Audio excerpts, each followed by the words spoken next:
Hi guys, మీరు static variable and static method and static బ్లాక్లో కన్ఫ్యూజన్లో ఉన్నారా? అలా అయితే ఈ వీడియో లాస్ట్ వరకు అయితే చూసేయండి, మీకు పిక్చర్ క్లారిటీ అయితే వచ్చేస్తుంది. అండ్ ఈ వీడియోలో మనం బోత్ థియరీ అండ్ ప్రాక్టికల్గా చూద్దాం. ఫస్ట్ ఆఫ్ ఆల్ మనం ఇప్పుడు స్టాటిక్ వేరియబుల్లోకి వెళ్ళామంటే, స్టాటిక్ వేరియబుల్ అనేది ఒక క్లాస్ వేరియబుల్. అండ్ స్టాటిక్ వేరియబుల్ని ఎందుకు యూజ్ చేస్తామంటే కామన్ వాల్యూస్ని స్టోర్ చేసుకోవడానికి. ఈ స్టాటిక్ వేరియబుల్ డైరెక్ట్ మనం ఆబ్జెక్ట్ క్రియేట్ చేయకుండా క్లాస్ నేమ్తో డైరెక్ట్గా మనం కాల్ చేస్తాం. ఫర్ ఎగ్జాంపుల్, మీరు ఒక స్కూల్కో కాలేజ్కో ఒక వెబ్సైట్ డెవలప్ చేస్తున్నారు అనుకోండి. అక్కడ స్టూడెంట్స్ ప్రతి ఒక్కరికి college name and student name రెండు ఒకటే ఉంటుంది కదా. సో ఇలాంటి కండిషన్లో మనం స్టాటిక్ వేరియబుల్స్ని యూజ్ చేస్తూ ఉంటాం. అండ్ నెక్స్ట్ మనం ఇప్పుడు స్టాటిక్ మెథడ్స్లోకి వెళ్ళిపోయామంటే, ఆబ్జెక్ట్ క్రియేట్ చేయకుండానే మనం క్లాస్ నేమ్తో కాల్ చేస్తాం. అండ్ ఈ స్టాటిక్ మెథడ్ కూడా క్లాస్కే రిలేటెడ్, ఆబ్జెక్ట్కి కాదు. స్టాటిక్ మెథడ్స్ ఏం చేస్తాయంటే డైరెక్ట్గా స్టాటిక్ డేటాని మాత్రమే యాక్సెస్ చేయగలుగుతాయి.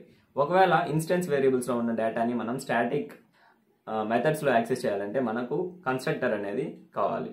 అండ్ ఇక్కడ దిస్ కీవర్డ్ కూడా యూజ్ చేయదు, ఎందుకంటే దిస్ కీవర్డ్ అనేది ఆబ్జెక్ట్ని రెఫర్ చేస్తుంది. స్టాటిక్ బ్లాక్లోకి వెళ్ళిపోయామంటే, స్టాటిక్ బ్లాక్ అనేది ఒక్కసారి మాత్రమే ట్రిగర్ అవుతుంది. క్లాస్ లోడ్ అయిన వెంటనే ఎప్పుడైతే క్లాస్ మెమరీలోకి లోడ్ అవుతుందో అప్పుడు ఒక్కసారి స్టాటిక్ బ్లాక్ అనేది ట్రిగర్ అవుతుంది.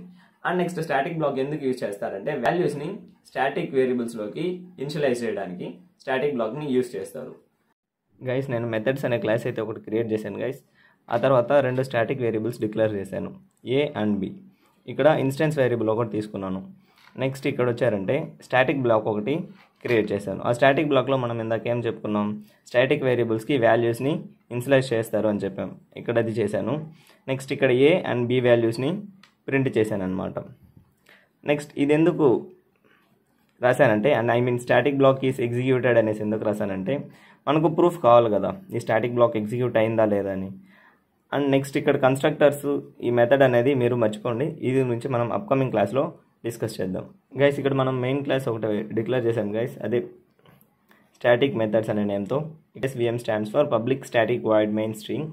ఇక్కడ మనం ఏం చెప్పాం, ఈ స్టాటిక్ బ్లాక్ అనేది క్లాస్ ఒక్కసారి లోడ్ అయినప్పుడు మాత్రమే ఒక్కసారి ఎగ్జిక్యూట్ అవుతుందని చెప్పాం కదా.